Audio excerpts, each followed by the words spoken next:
Hello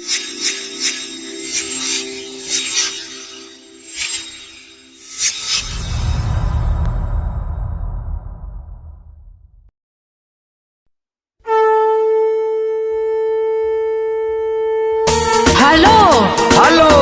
असो छठ होई कि ना होई?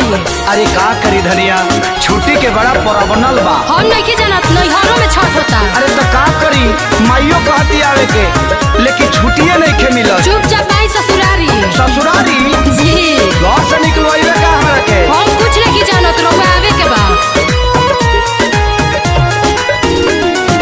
ढेर दिन भइल नइखे शादी कहिला ए प्यारी। अच्छा? जनी जी दिया के तू बोलावा ससुरारी। हानो ए हो का ढेर दिन भइल नइखे शादी कहिला ए प्यारी।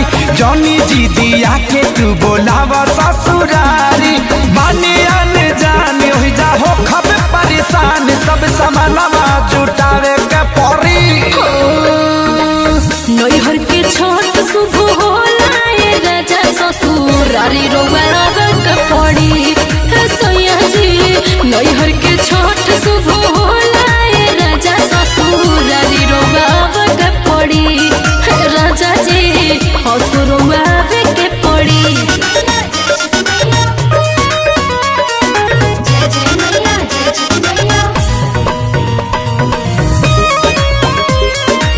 म्यूजिक बाय रविराज देवा।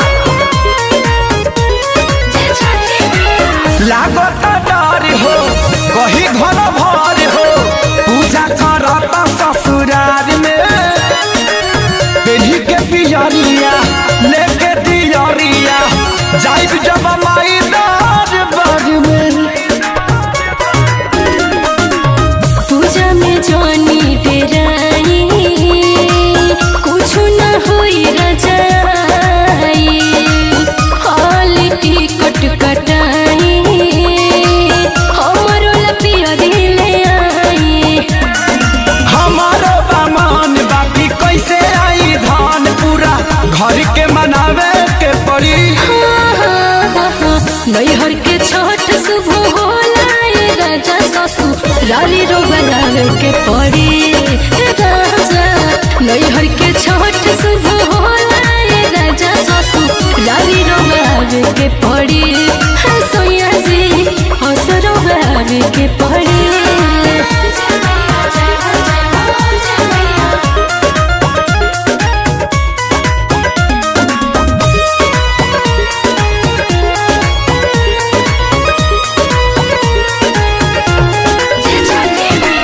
हो खजानी दुखिया कोसी खाती उखिया, धनिया मंगोई हो बजरिया से।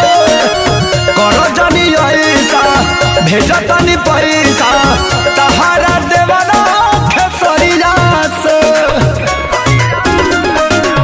पहिला छठ कैसे करी, रउआ बिन खुशी कैसे भरी। पैसा न बाटे अर्जेंट जी, रउए हो जाई परजेंट जी। अरे विवेक अखिलेश शुभम संजय के डरेस की नहावे के पड़ी। नैहर के छठ शुभ होला ए राजा ससुरारी रउआ